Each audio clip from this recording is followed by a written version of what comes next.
Hello friends, welcome to channel. So in this video we are going to start the previous year question paper. यहाँ पर इन सभी video के माध्यम से 2012 से लेके 2020 तक के सभी जो पेपर हैं पेपर 2 उनको यहाँ पर डिस्कस करेंगे एंड सॉल्व करेंगे सभी पेपर को with the proper explanation. Okay, ताकि आपके सभी जो पीवाई कवर हो जाएं, because in the paper 2 specially near about 50-60% जो क्वेश्चन होते हैं दैट इज़ रिपीटेड। थोड़ा बहुत चेंज होता है बट रिपीटेड होते हैं। So they cup came from the PYQ। So PYQ को हम लोग अच्छे से सॉल्व कर लेंगे, सभी 4 ऑप्शन उनको भी अंडरस्टैंड करेंगे ताकि आपके कोई भी क्वेश्चन अगर बनता है ऑप्शन से भी तो भी आपका करेक्ट हो जाए एग्जाम में।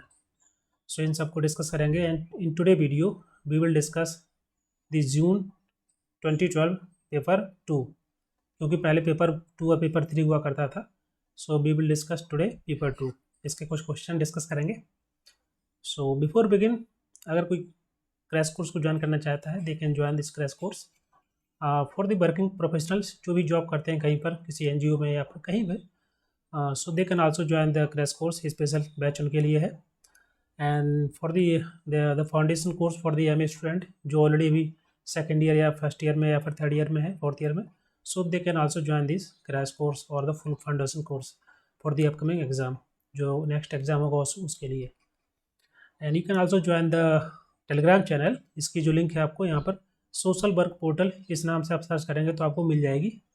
अदरवाइज आप मुझे इस नंबर पर टेक्स्ट कर सकते हैं, मैं आपको वहाँ से जोड़ सकता हूँ ग्रुप में। And for joining this course you can call me on this number and also you can text me on this number at any time. Okay, now let start. You can also buy these books and the previous year papers unit wise। यहाँ पर solve paper हैं सभी proper explanation के साथ। सो अगर आप चाहें तो इनको बाय कर सकते हैं। यहाँ ये वाला जो बुक है इसमें आपको पूरे पेपर 2012 से 20 तक के यूनिट वाइज मिलेंगे। यूनिट 1 में कितने पेपर क्वेश्चन आए हुए हैं पिछले 8 सालों में और उनका प्रॉपर एक्सप्लेनेशन दिया गया है। और यहाँ पर ये नोट्स हैं, UGC नेट सोशल वर्क के नोट्स, बहुत ही इंपॉर्टेंट, बहुत ही कंपाइल किया गया है इनको अच्छे तरीके से 2-3 बुक के माध्यम से। सो अगर आप चाहें तो इस बुक को ले सकते हैं और इसमें पूरा सिलेबस आपका कवर होगा। जो मोस्ट इंपॉर्टेंट थ्योरी, जो भी इंपॉर्टेंट चैप्टर हैं सबको कवर किया गया है। मीन्स आपका पूरा सिलेबस कवर हो जाएगा इसमें। So you can purchase these books और आप मेरे नंबर पर टेक्स्ट कर सकते हैं, then I will share the link just to purchase these books. इसकी प्राइस ये है and for the previous paper the price is 199। Now let start the first question. ये जून 2012 का पेपर है, पेपर 2। ओके, सो यहाँ पर क्वेश्चन देखते हैं। The first question, which of the following is not a part of social casework process. So social casework process का इसमें से कौन सा पार्ट नहीं है। There is the 4 option, treatment, assessment, study and content analysis. यहाँ पर हिंदी में दिया गया है कि निम्नलिखित में से कौन सा सामाजिक व्यक्तित्व कार्य प्रक्रिया का हिस्सा नहीं है। उपचार, आकलन, अध्ययन, सामग्री विश्लेषण। सो आपको पता होना चाहिए कौन सा इसका करेक्ट आंसर होगा। सो अगर हम बात करें सोशल केस वर्क प्रोसेस की, लेट अंडरस्टैंड दिस प्रोसेस में अगर हम देखें कौन कौन से प्रोसेस होते हैं। The first one that is the study. Okay, that means the process of exploration. Okay, second that is the assessment, that means diagnosis. And next formulation of the goal, क्या आपको अचीव करना है। And planning, किस planning के माध्यम से आप उसको अचीव करेंगे। एंड दी ट्रीटमेंट, प्लानिंग कैसे उसको ठीक करना है। एंड इंटरवेंशन, इंटरवेंशन मीन्स होता है ट्रीटमेंट करना, ठीक करना उसको, एवेल्युएशन करना उसको बोलते हैं। Termination, termination means you can say disengagement. So these are the process of social case work process. Basically these are the part of the social case work process. इसको भी आप लिख लेना, ये सभी के सभी प्रोसेस एग्जाम में आ जाते हैं। So you know everything about the social casework process. So these are the treatment, assessment and study as a part of this part, and the D, content analysis, is not part of this process. So option D is wrong। and यही पूछा गया है कि इनमें से कौन सा जो है सही नहीं है, is not a part of this process। So option D, सामग्री विश्लेषण, is not part of this। Question number second, in order to find the degree of relationship we have to use a statistical test called various statistical test हम use करते हैं, जैसे कि उसके माध्यम से डिफरेंट वेरिएबल्स या डिफरेंट के बीच में रिलेशन स्थापित करना या एसोसिएशन देखना, उनके बीच में क्या रिलेशन है। ये सभी के लिए हम यहाँ पर 4 ऑप्शन दिए गए हैं, T test, ANOVA, chi square test and Pearson correlation coefficient. So आप बताइए इनमें से कौन सा करेक्ट है। पूछा गया है कि जो रिलेशनशिप मतलब उसको फाइंड आउट करने के लिए, in order to find out the degree of relation we have to use the statistical test. कौन सा स्टैटिकल टेस्ट को यूज़ किया जाता है रिलेशनशिप को स्थापित करने के लिए, उसकी डिग्री को फाइंड आउट करने के लिए। सो 4 ऑप्शन दिए हैं, T test, ANOVA, chi square and the Pearson correlation. So option number इसमें कौन सा करेक्ट है आप बताइए। Option number D is right. क्यों है? क्योंकि बेसिकली अगर बात करें पियर्सन कोफिशिएंट कोरिलेशन कोफिशिएंट की, इसके माध्यम से मेजर किया जाता है। This measure the statistical relationship, okay, और यू कैन से रिलेशनशिप या फिर आप बोल सकते हैं एसोसिएशन। एसोसिएशन किसके बीच में? बिटवीन टू वेरिएबल, दो वेरिएबल या टू कंटिन्यूस वेरिएबल, उनके बीच में एसोसिएशन रिलेशन स्थापित करना through the Pearson coefficient correlation coefficient. So basically अगर आप 4 ऑप्शन देखेंगे तो आप थोड़ा सा कॉमन सेंस लगाएंगे, तब भी आप थोड़ा लगा सकते हैं करेक्ट आंसर, बिकॉज यहाँ पर बात की जा रही है कोरिलेशन की। यहाँ पूछा जा रहा है degree of relationship. So correlation मतलब क्या ही होता है कि जो वेरिएबल हैं, जो भी कंटिन्यूस वेरिएबल उनके बीच में रिलेशन स्थापित करना, उसकी क्या डिग्री है। सो option number D correct. Now let understand the remaining option. Let me erase this.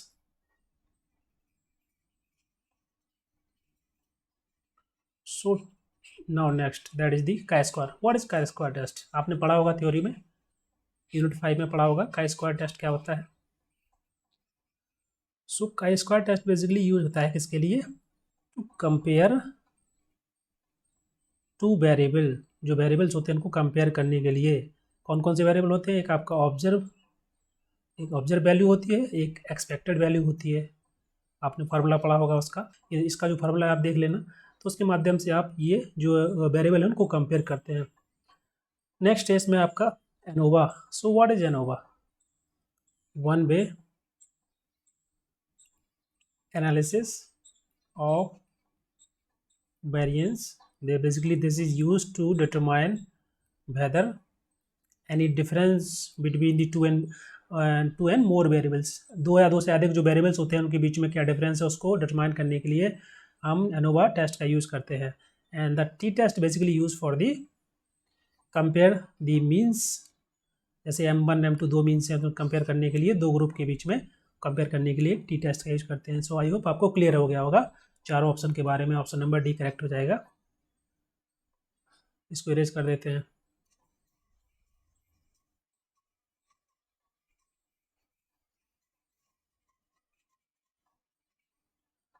Now next question number 3।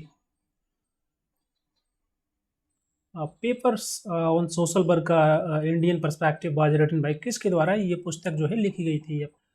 सामाजिक कार्य पर कामकाज एक भारतीय परिप्रेक्ष्य, किसके द्वारा लिखा गया? G R. Banerjee, G R. Madan and D Sachdeva and D Marula Siddhi. किसके द्वारा लिखा गया आप बताइए, इसका कौन सा आंसर करेक्ट होगा? So option number G.R.. Banerjee correct. ये इसको मैंने आपको कंपाइलेशन दिया है, सो आप उससे पढ़ लेना और आप रिवाइज करते रहिए लगातार। जो भी मैंने कंपाइलेशन आपको दिए थे कि कौन सी बुक के कौन से राइटर हैं, ऑथर कौन है, क्या थिंकर है, उनका नाम क्या है, तो आप उसको लगातार डेली रिवाइज कीजिए ताकि आपको सभी के याद हो जाएंगे। Next question number 4। World summit on this social development was held in year. किस ईयर में जो सोशल डेवलपमेंट की समिट हुई थी, वर्ल्ड समिट, सामाजिक विकास पर विश्व शिखर सम्मेलन वर्ष कब आयोजित किया गया था? इन 1994, 1995, 1996 and 1963। So which option is correct? Now let understand this social development. And so यहाँ पर पूछा गया है किस ईयर में। सो आप इजीली बता सकते हैं अगर आपको पता है 1995 में। ये तो एक क्वेश्चन हो गया। अब इसमें से और क्वेश्चन बनते हैं कि ये समिट कहाँ हुई थी। ये ऐसा हो सकता है सेकंड क्वेश्चन इस प्रकार से बन जाए एग्जाम में। जरूरी नहीं कि एग्जाम में जो क्वेश्चन आए वो सेम टू सेम आए। There is some kind of difference और हो सकता है ऑप्शन से वो निकालने क्वेश्चन बना दें, या फिर क्वेश्चन से ही कोई क्वेश्चन बना दें। जैसे यहाँ पर समिट की बात की जाए तो पूछ लें कि जो वर्ल्ड समिट हुई थी सोशल डेवलपमेंट की, कहाँ पर हुई थी, which place. So the answer is Copenhagen. Okay, इसका करेक्ट आंसर है। क्यों हुई थी, इसका क्या मेन उद्देश्य था, to establish people oriented framework for the social development, लोगों की हेल्प करना।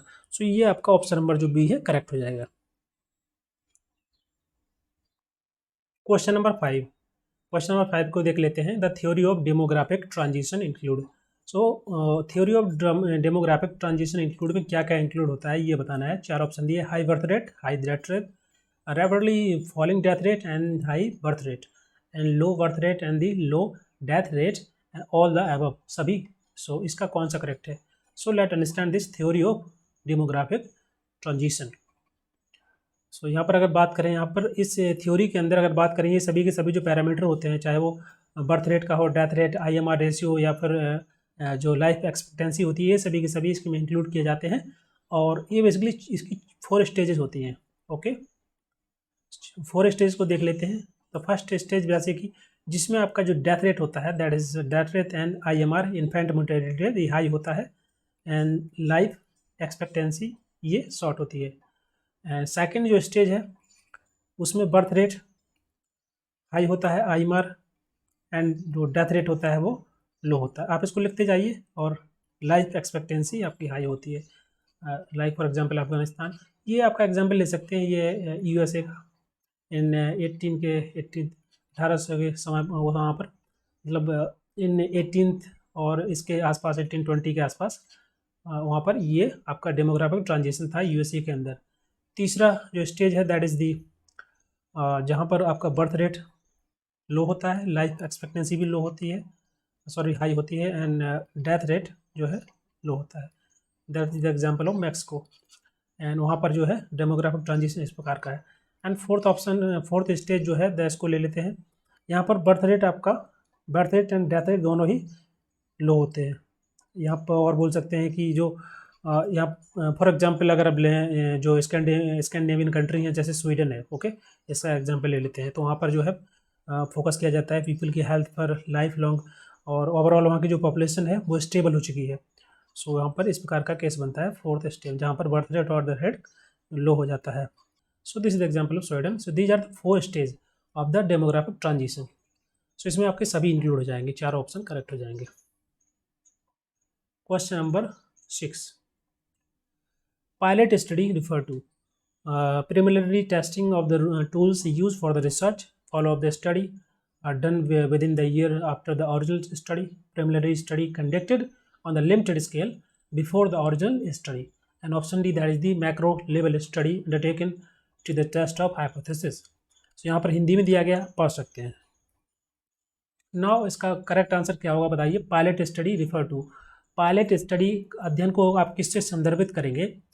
सो let understand this pilot. What is pilot. Pilot का मतलब होता है कि जो शुरुआती जैसे पायलट स्टडी की जाती है कि जब कोई ओरिजिनल स्टडी हो रही है उसके पहले एक आप फॉलोअप स्टडी करते हैं उसको अंडरस्टैंड करने के लिए, तो उसको बोलते हैं पायलट स्टडी। आई होप आपको समझ में आ गया होगा। सो ये स्टडी जैसे कि एक लिमिटेड स्केल पर होती है कि फॉर एग्जांपल आप कहीं पर रिसर्च करने जा रहे हैं, आपको रिसर्च करना है, वहाँ पर आपकी रिसर्च काफ़ी लंबे समय तक चलेगी, तो आप एक पायलट स्टडी कर लेते हैं, 1 या 2 दिन में जाके वहाँ अंडरस्टैंड कर लेते हैं, वहाँ की सिचुएशन को वहाँ का एक लिमिटेड स्केल पर करते हैं, छोटे लेवल पर, उसके ओवरऑल उसको अंडरस्टैंड करने के लिए, ताकि उस पर आप ओरिजिनल स्टडी कर पाएँ। Just to then you can start the original study. So before you conducting the original study you just try to study the phenomena, or you can say the limited scale study, that is called as pilot study. Option number C will be correct. Question number 7, what right are the human rights। आपको बताना है कौन से वो अधिकार हैं जिनको मानव अधिकार बोलते हैं। What rights are the human rights? Right which are provided by the Constitution of India. So basically these right provided by the Constitution of India, or rights which are fundamental, या ऐसे अधिकार जो कि मौलिक हैं, या rights provided to all the human beings by the nature, प्रकृति के द्वारा दिए गए सभी के सभी अधिकार, and rights desire by the human beings, या ऐसे जो अधिकार जो कि इंसानों के द्वारा, मनुष्य के द्वारा डिजायर, मतलब उनको ऐसा लगता है कि उनके पास होनी चाहिए, और डिजायर तो कुछ भी हो सकती है। सो ये ऑफकोर्स ये तो होगा नहीं, क्योंकि ह्यूमन राइट्स डिफरेंट होते, ह्यूमन राइट्स का मतलब क्या होता है? ऐसे अधिकार जो कि नेचुरली या बोल सकते हैं नेचर के द्वारा दिए जाते हैं, प्राकृतिक रूप से लोगों के पास होने चाहिए, that is called as human rights, not a some kind of desire और राइट्स। ये डिजायर तो आपकी कुछ भी हो सकती है ना, तो वो आपके ह्यूमन राइट्स नहीं होंगे। So option number C will be correct, rights provided to all the human beings by the nature. Question number 8,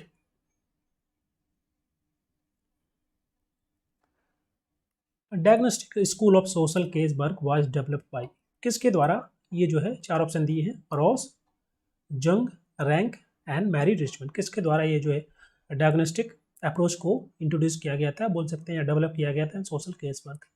सो इन चारों ऑप्शन में से आप बताइए कौन सा करेक्ट है। ये बहुत ही सिंपल क्वेश्चन है, that is very simple question, I hope आपको पता होगा। Option number D is correct, Mary Richmond. Okay, now the next question देख लेते हैं। इनके बारे में आपको पता ही होगा, इनके द्वारा या फिर जो डायग्नोस्टिक अप्रोच थी, या फिर और इसके अलावा वैसे फंक्शनल अप्रोच है, फंक्शनल अप्रोच, ये किसके द्वारा दी गई थी? ये भी याद कर लीजिए, एग्जाम में आया था लास्ट ईयर, ओटो रैंक। और अगर एग्जाम में फॉर एग्जाम्पल ओटो रैंक नहीं दिया गया है, तो और भी थिंकर होते हैं जिन्होंने, उनका भी कंट्रीब्यूशन होता है, they also give some kind of contribution in every approach, it could be a functional approach और a diagnostic approach, not only one thinker work on a particular approach. Okay, like the for example in the diagnostic approach, the Mary Richmond also work, and also other like the Gordon Hamilton, Levy and the Marion Canbordi, ये सभी के सभी इन्होंने contribution दिया है in diagnostic approach. So if you see the option, if the Mary Richmond is not found in the option, then you can click the remaining like the J option जो मैंने अभी बताया आपको, गॉर्डन हैमिल्टन, या उस पर आपको मिल जाए, उस पर आप टिक कर दीजिए, या फिर मैरियन कैनबॉर्दी, इनका अगर नाम दिख जाए तो उस पर क्लिक कर देना। ऐसा नहीं है कि आपको अगर मैरी रिचमंड नहीं दिखा तो आप और क्वेश्चन को छोड़ दें, यहाँ पर गलत आंसर लगा दें। So you should know more about particular any approach which is given by the any particular thinker, and उसके अलावा कौन कौन सी थिंकर है, they have also contributed in the theory. So like the functional approach किसके द्वारा दी गई है? Auto rank के द्वारा, ये भी याद कर लेना। Question number 9, public interest litigation refer to, जनहित याचिका को आप कैसे संदर्भित करेंगे? चार ऑप्शन दिए हैं, mechanism to provide justice out of the court, न्यायालय से बाहर न्याय प्रदान करने का जो तंत्र है उसको आप पीआईएल बोलेंगे, इसको शॉर्ट में पीआईएल बोलते हैं, that is very known to everybody. And option B, that is to provide speedy justice, जल्द ही या बोल सकते हैं त्वरित न्याय प्रदान करने की एक बोल सकते हैं, इसके माध्यम से, ये याचिका के माध्यम से हो सकता है। या ऑप्शन सी दिया है, to provide justice to the poor, needy and the weaker section of society with the help of the NGO and the media, media के माध्यम से, या फिर जो गैर सरकारी संगठन होते हैं एनजीओज के माध्यम से समाज के गरीब, जरूरतमंद और कमजोर वर्गों को न्याय प्रदान करने की एक तरीका है इसके माध्यम से। या फिर ऑप्शन डी दिया है, नन ऑफ द, इनमें से कोई नहीं है। So I hope this question is very simple, I hope आपको इसका आंसर पता होगा। ऑप्शन नंबर सी करेक्ट है, जहाँ पर एनजीओ या फिर डिफरेंट जो नॉन गवर्नमेंट ऑर्गेनाइजेशन होती हैं उनके द्वारा कोशिश की जाती है कि जो वीकर सेक्शन है, जो उनके अधिकार, जिनको किसी प्रकार की कोई प्रॉब्लम होती है, तो उनको उनके जस्टिस के लिए, उनको स्पीडी जस्टिस मिल पाए, उसके लिए पीआईएल के माध्यम से उनको हेल्प की जाती है। सो ऑप्शन नंबर जो है C will be correct. Question number 10, Paulo Freire's approach could be briefly state that. So अगर हम बात करें पाउलो फ्रेरेजी की, जो इनकी जो अप्रोच थी वो कौन सी अप्रोच थी, क्या अप्रोच थी? अगर आप उसको समझ जाएंगे तो easily you can easily mark this answer. Organisation of the service for the people, लोगों के सेवाओं का संगठन, या mobilisation of the community leaders, जो नेता होते हैं समुदाय के, उनको जोड़ना, जुटाना, and action reflection process with the people, लोगों के साथ कार्यवाही, प्रतिक्रिया, या फिर identification of the target system of the work, कार्य के लिए लक्ष्य प्रणालियों का पहचान। सो ऑप्शन नंबर कौन सा करेक्ट है आप बताइए। सो पाउलो फ्रेरी के बारे में, इनके बारे में अगर आपको पता होगा, पाउलोस को बोलते हैं। सो इनकी थ्योरी क्या थी, इनको अंडरस्टैंड कर लेते हैं। इसमें एक डायग्राम बना के अंडरस्टैंड करते हैं, ओके, ताकि आप जल्दी समझ जाएंगे। रिफ्लेक्शन, यहाँ पर हैंड राइटिंग मेरी अच्छी नहीं आ रही है क्योंकि अभी नया नया ये मैंने इस पर लिखना स्टार्ट किया है, धीरे धीरे हो जाएगा, बट अभी आप समझ लीजिए इसको। रिफ्लेक्शन है, दैट इज़ थ्योरी, एंड यहाँ पर आप इसको एक्शन। ओके, ये जो पार्ट है जहाँ से परम्परा हो रहा है, यहाँ पर इसको आप कॉन्सेंटाइजेशन, और यहाँ पर आप पैरेक्स, पैरेक्स इसका मतलब हिंदी में होता है अमल करना, कोई चीज़ को अमल करना। एंड ये जो पार्ट है स्कॉलरशिप, और ये जो बीच वाला पार्ट है सबका यहाँ पर मिक्स, ये आपका है लिबरेशन। सो बेसिकली पाउलो फेरी का अगर कॉन्सेप्ट की बात करें कि इन्होंने दिया था एजुकेशन पैडागोजी। बेसिकली इन्होंने कहा था कि जो एजुकेटर हैं, जो टीचर हैं, वो इन्फ्लुएंस कर सकते हैं पूरी दुनिया को, and they can educate the people just to liberate the poor. जो गरीब लोग हैं, जो अप्रेस क्लास है, उनको लिबरेट करने के लिए शिक्षा जो है एक अच्छा एक बोल सकते हैं कि उसके माध्यम से लोगों को इन्फ्लुएंस किया जा सकता है और उस समाज को बदलाव हो सकता है। सो ताकि जो पुअर और ओप्रेस क्लास है उसको लिबरेट। और अगर बात करें यहाँ पर ये जो है कॉन्सेंटाइजेशन का मतलब क्या होता है कि लोगों को पढ़ाना, लोगों को समझाना, उनको अवेयर करना। एंड ये जो पैरेक्स और इनके द्वारा कॉन्सेप्ट दिया गया था, यहाँ पर बोल सकते हैं कि पैरेक्स में एक्शन रिफ्लेक्शन। एक्शन रिफ्लेक्शन का मतलब क्या होता है कि सोसाइटी जो है उसको इस प्रकार से इनेबल करना कि वो एक्ट करे इस तरीके से कि उसमें जो लोग रहते हैं, जो समाज, जो सोसाइटी है, उसको जस्टिस मिल पाए। जो गरीब लोग हैं, जो अंडर प्रिविलेज और अंडर डेवलप्ड लोग हैं, उनको जस्टिस मिल पाए। So this is the concept given by the Paulo Freire. So this option number C, action reflection process with the people, लोगों के साथ एक्शन रिफ्लेक्शन। इसका मतलब क्या होता है? एक्शन रिफ्लेक्शन का मतलब होता है कि सोसाइटी को एक्ट करने के लिए इनेबल करना, just to enable society to act.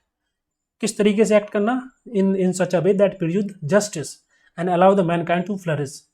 So this is called as action reflection process. Okay, now the next question number 11, which of the following is not the social process? इसमें से कौन सा process जो है social नहीं है?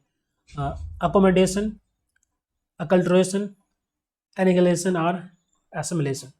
अब आप हिंदी में पढ़िए तो आप इजीली, अगर आपको इनका मतलब पता नहीं है, इंग्लिश मीडियम वालों से मैं बोल रहा हूँ, अगर आपको थोड़ा भी हिंदी आती है ना तो आप इसको आंसर को लगा सकते हैं ईजिली, बिना आपको, अगर इसके बारे में पता भी नहीं है सोशल प्रोसेस का किसमें कौन सा प्रोसेस नहीं है।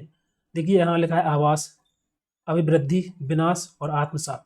सो ऑफकोर्स जो विनाश है वो नहीं हो सकता है सोशल प्रोसेस का। सोशल प्रोसेस का मतलब क्या होता है?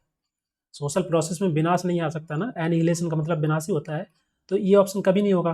Then you can easily eliminate, जो आप इसको आप काट देंगे तो यही आपका आंसर हो जाएगा कि बिकॉज इसमें पूछा गया which is not the social process, कौन सी सामाजिक प्रक्रिया नहीं है। सामाजिक प्रक्रिया जो है टर्मिनेट नहीं हो सकती ना, एंड नहीं हो सकती। और यहाँ पर बात की जा रही है विनाश की, मतलब एनिहिलेट करना, एंड करना उसको। So of course option number C wrong हो जाएगा। नाउ द नेक्स्ट देख लेते हैं question number 12, which of the following is the correct matching? यहाँ पर करेक्ट मैचिंग कौन सा है? यहाँ पर लिस्ट एक्ट की दी गई है और उसकी ईयर दी गई, enacted year. Okay, enacted year जो है यहाँ पर मेंशन है। एंड यहाँ पर एक्ट दिया गया जुवेनाइल जस्टिस एक्ट, जिसको जे एक्ट भी बोलते हैं, इसको याद कर लेना, एग्जाम में जे एक्ट पूछा जाएगा, यहाँ पर इसका फुल फॉर्म दिया जाएगा। And untouchability offence act, dowry provision act and the factory act. So इसमें से कौन सा जो एक्ट है वो राइट मैच कर रहा है? दी जुवेनाइल जस्टिस एक्ट ये 1986 ये रॉन्ग है, अनटचेबिलिटी एक्ट ये भी रॉन्ग है, डॉरी प्रोविजन एक्ट ये भी, ये 1948 ये करेक्ट है, factory act option number D correct होगा। जुवेनाइल जस्टिस के बारे में पता होगा, आप एक बार नेट पे देखना तीनों के बारे में। मैं सबके बारे में नहीं बता रहा हूँ क्योंकि अगर मैं बता दूंगा तो आप खुद मेहनत नहीं करेंगे फिर। सो काइंडली आप तीनों के बारे में नेट पे सर्च करिए और बताइए मुझे कमेंट बॉक्स में कि जो है इनकी जो ईयर कौन सी करेक्ट है। ओके, मैं थोड़ा सा हिंट दे देता हूँ जे एक्ट के बारे में क्योंकि ये ज़्यादा इंपॉर्टेंट है। जे एक्ट के बारे में आपको पता होगा कब आया था?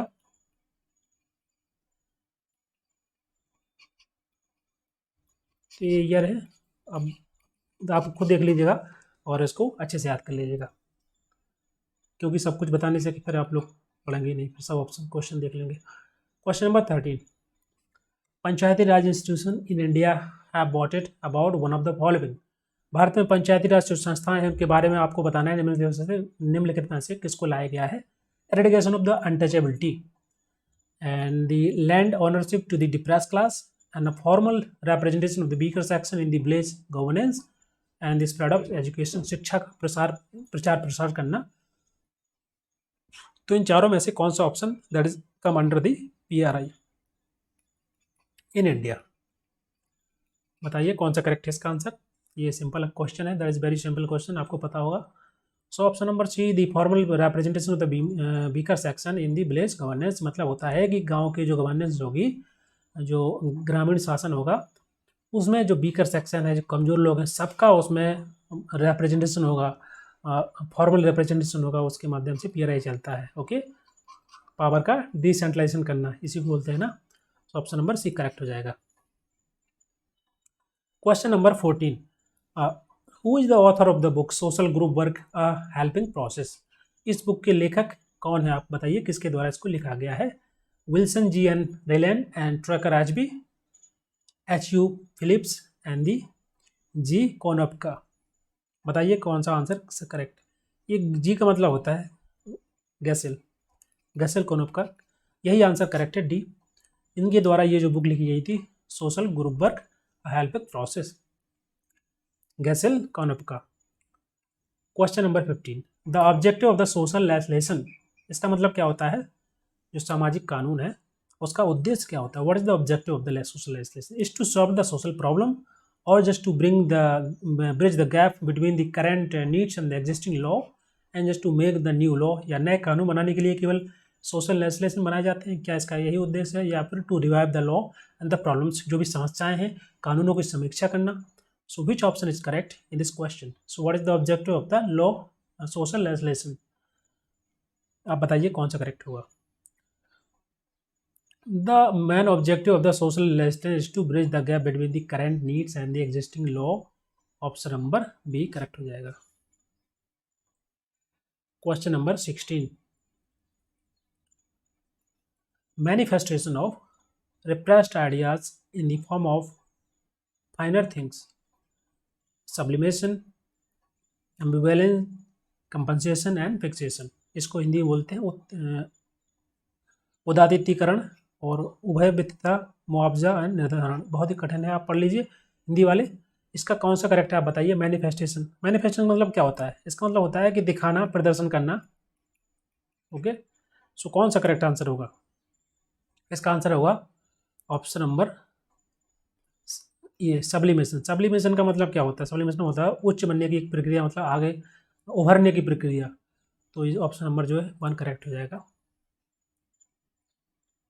क्वेश्चन नंबर 17 को अंडरस्टैंड कर लेते हैं। This is very important question है, ये बहुत ही अच्छा एक कॉन्सेप्ट है, लुकिंग ग्लास सेल्फ। इसका मतलब क्या होता है, कार्ल मार्क्स, जी.एच. मीड इनके द्वारा दिया गया, या फिर सी.एच. कुले के द्वारा, या फिर एम.के. गांधी के द्वारा, लेकिन इनमें से किसके द्वारा ये जो कॉन्सेप्ट है दिया गया था। सो आप ऑप्शन नंबर डी एलिमिनेट कर सकते हैं, ऑप्शन ए एलिमिनेट कर सकते हैं। इनके द्वारा ये कोई इस प्रकार का कोई कॉन्सेप्ट नहीं दिया गया है, थोड़ा बहुत आपको आइडिया होगा, इतना तो पता ही होता है सबको। अब देख लेते हैं इस कॉन्सेप्ट को। ये दिया गया था किसके द्वारा, सी.एच. कुले के द्वारा। इनके द्वारा एक बढ़िया सा कॉन्सेप्ट दिया गया, थ्योरी दी गई, लुकिंग ग्लास सेल्फ। इसका मतलब क्या होता है, इसका मतलब है कि सिंपल है, ग्लास मतलब यहाँ पर ये नहीं है कि आपको मिरर में देखना है, मिरर यहाँ पर सोसाइटी है कि सोसाइटी आपको कैसे देख रही है, उसके आधार पर आप अपनी आइडेंटिटी बनाते हैं। तो उन्होंने कहा, कूले के द्वारा, उनके द्वारा बोला गया, अ पर्सन, एक पर्सन की जो आइडेंटिटी है वो कैसे डेवलप होती है। Person identity is developed based on his her understanding on how other people perceive you. जैसे आपको दूसरे लोग कैसे देखते हैं, कैसे आपको परसीव करते हैं, उसके आधार पर एक आप अपनी इमेज बनाते हैं, आप एक अंडरस्टैंडिंग करते हैं, उसके माध्यम से आप अपनी एक आइडेंटिटी डेवलप करते हैं। तो वही है लुकिंग ग्लास सेल्फ। जैसे फॉर एग्जांपल, ये आप हैं, आपके पेरेंट्स आपको कैसे देख रहे हैं, आपके फैमिली मेम्बर, आपके फ्रेंड, आपके ब्रदर, आपके सिस्टर, क्योंकि सबकी जो परसेप्शन होगा आपके बारे में अलग अलग होगा, उसके आधार पर फिर आप अपने आप को अंडरस्टैंड करेंगे और उसके आधार पर आप अपनी आइडेंटिटी बनाएंगे। वही ये कंसेप्ट है, यही कूले के द्वारा बताया गया था, इसको है लुकिंग ग्लास थ्योरी। अपनी अपनी पर्सनल जो आइडेंटिटी है आप कैसे डेवलप करते हैं, that is based on her understanding how other people think about you और अदर पीपल परसीव यू। सो इनके द्वारा एक बढ़िया से एक बात बोली गई, इन्होंने कहा कि आई am not what I think I M, मैं वो नहीं हूँ जो मैं अपने बारे में समझता हूँ, and I am not what you think I M, ना ही मैं वो हूँ जो आप मेरे बारे में समझते हैं। I am what I think you think I M, मैं वो हूँ जो आप मेरे बारे में समझते हैं और उसके आधार पर मैं एक अपनी आइडेंटिटी डेवलप करता हूँ, मैं वो हूँ। मतलब आपकी जो आइडेंटिटी है that is based on other perception और परसीव्ड, दूसरे आपको कैसे परसीव करते हैं उसको अंडरस्टैंड करके आप अपनी आइडेंटिटी बनाते हैं। सो ये है सी.एच. कुले के द्वारा एक बढ़िया सा कॉन्सेप्ट दिया गया है। ऑप्शन नंबर सी करेक्ट हो जाएगा। इनके द्वारा जो स्टेटमेंट दिया गया था इसको आप याद कर लीजिएगा, अच्छा सा है। I am not what I think I am not what you think I am what I think you think I am. काफ़ी थोड़ा सा कन्फ्यूजिंग है बट समझ जाएंगे आप एक बार पढ़ेंगे तो।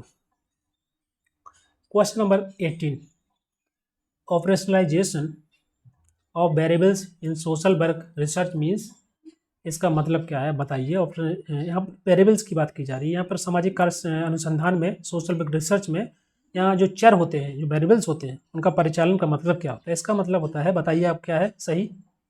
क्वेश्चन नंबर 18 में आपको कौन सा करेक्ट आंसर होगा, making the variables simple enough to understand, जो वेरिएबल्स है उसको इस प्रकार से बनाना कि उनको समझने में आसानी हो, या मेकिंग द वेरिएबल्स मेजरेबल, क्या जो वेरिएबल्स उनको मापने योग्य बनाना, arranging the variable in the logical order, या फिर उनको एक सही एक तार्किक क्रम में लगाने की व्यवस्था करना, making the variables fit for the research, या फिर रिसर्च के लिए जो चर हैं, जो वेरिएबल्स हैं, उनको अनुसंधान के लिए उपयुक्त बनाना। कौन सा आंसर इसका जो है करेक्ट हो जाएगा आप बताइए।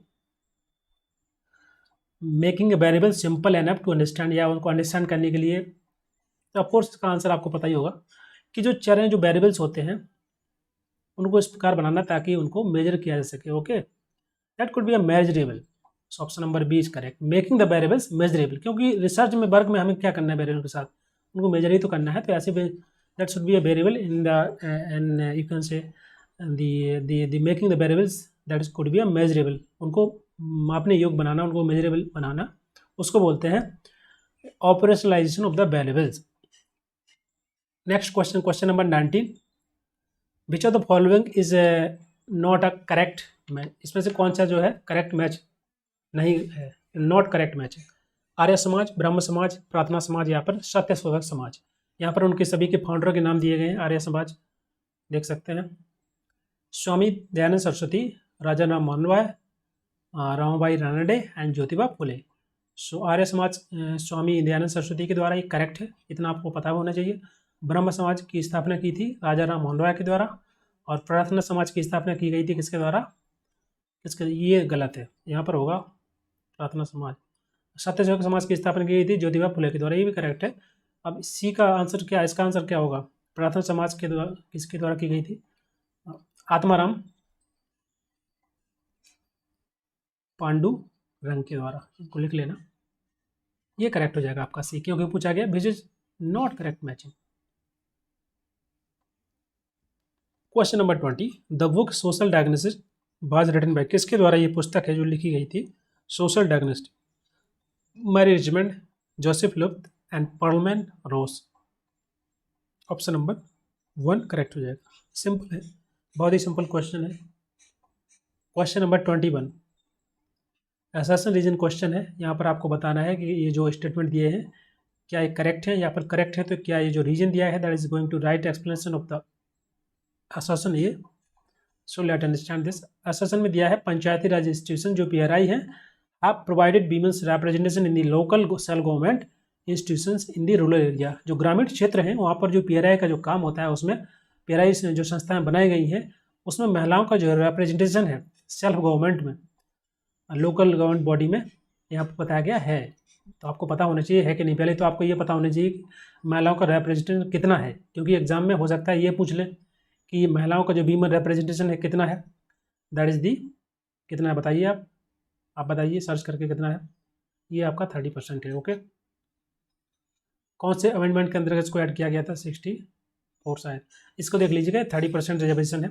सो ये करेक्ट है, पंचायती राज के बारे में यहाँ पर बात की गई है, और इसका रीजन दिया है। अब रीजन के लिए देखिए, आप ऐसे क्वेश्चन को सॉल्व करने का एक तरीका होता है कि पहले आप असर्शन पढ़िए और उसको आप देख लीजिए कि सही कि गलत है। अब ये जो रीजन दिया गया है, ये जो असर्शन दिया गया है, इससे आप क्वेश्चन कीजिए।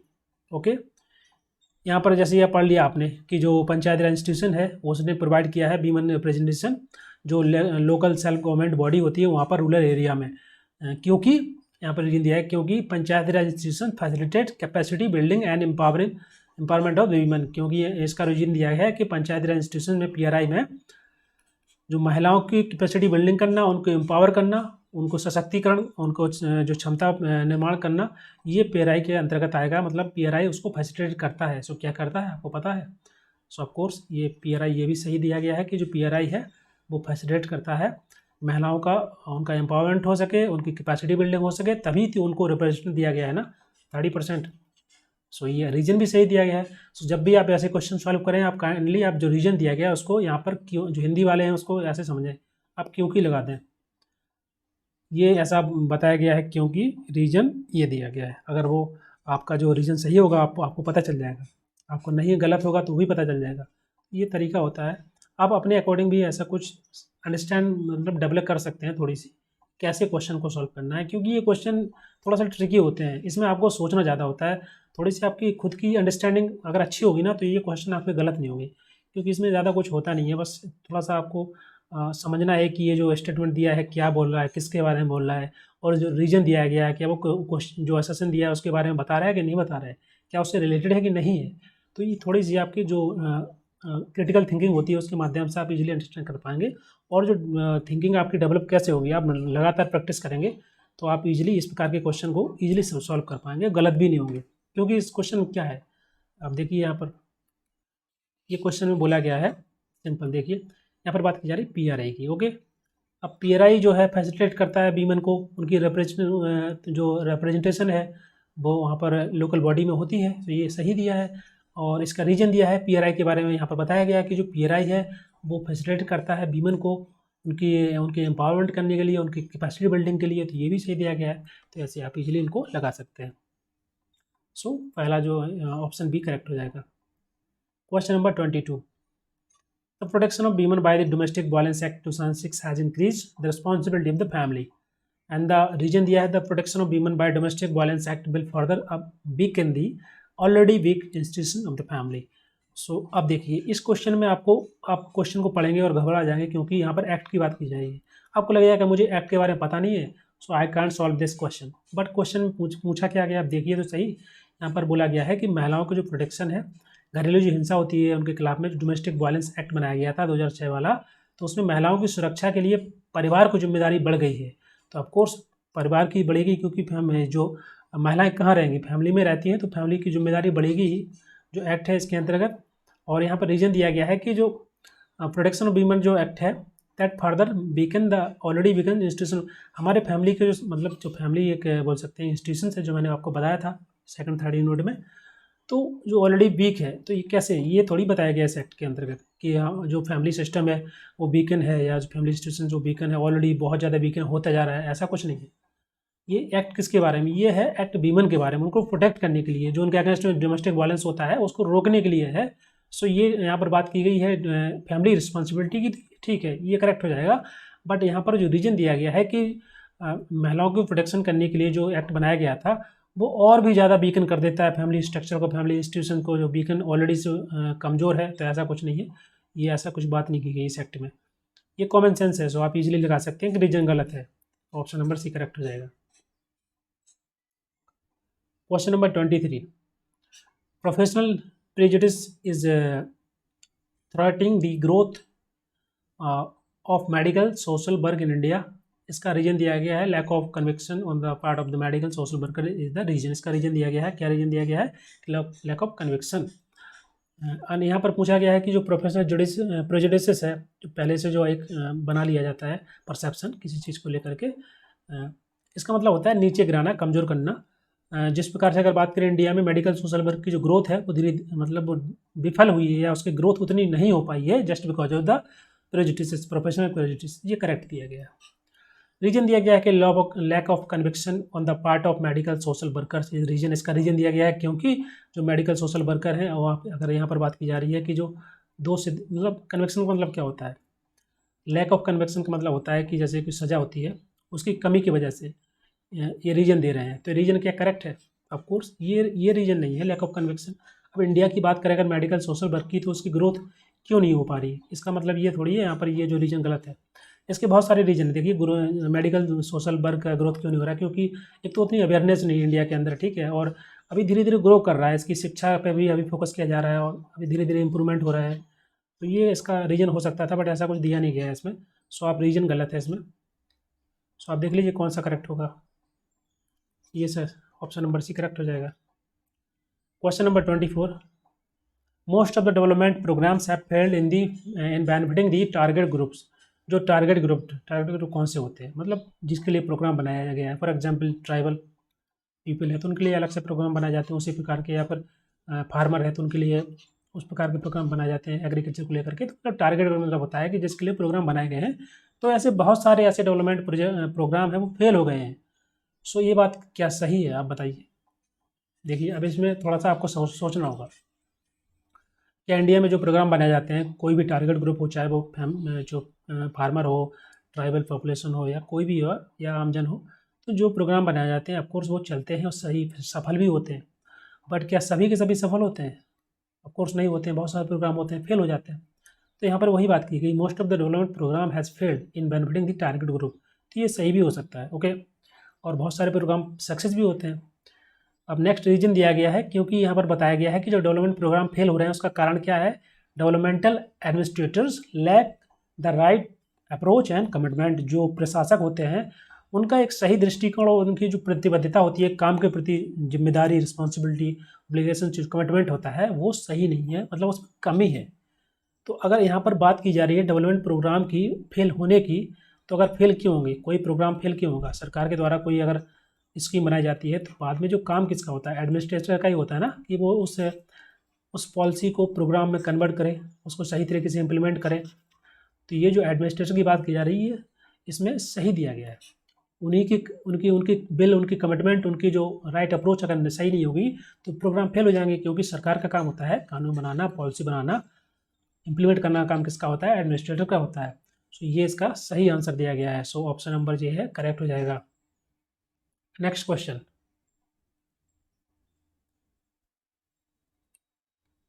Association all human rights for all, सभी के लिए जो मानवाधिकार होते हैं, can't be realise without the right to development. जो बोल सकते हैं कि विकास के अधिकार के बिना जो ह्यूमन राइट्स पूरे नहीं हैं या उनको नहीं महसूस किया जा सकता है।